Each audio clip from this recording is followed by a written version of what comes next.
Yo, what's up mga idol? Ito, pinag-prepare na natin yung mga aromatics natin. Bawang sibuyas sa kaluya. Gagamitin natin ito para sa tatlong luto. Tinola, adobo, saka yung dinuguan daw. Dinuguang manok. May ulit. Ito na tayo mga idol, magluto na tayo. Lutuin natin, tinola muna. Tinola muna. Kaya magkikisa na si brother ng aromatics. Yung mga aromatics natin. Hatiin lang natin yung mga idol kasi gagamitin natin yan sa iba pa natin lulutuin. Sibuyas sa bawang. Meros lang.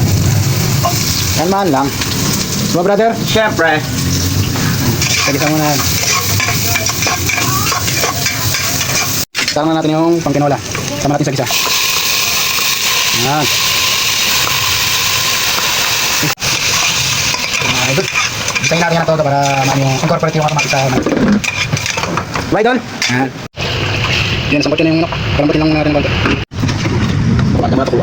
Palambatin mo na yan bro. Siyempre. Ayun, ang tandaan.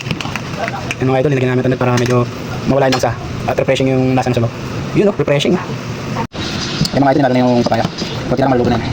Tinolang dinosaur. Kaya nga sa alutin natin. And last na ingredients natin, yung malunggay.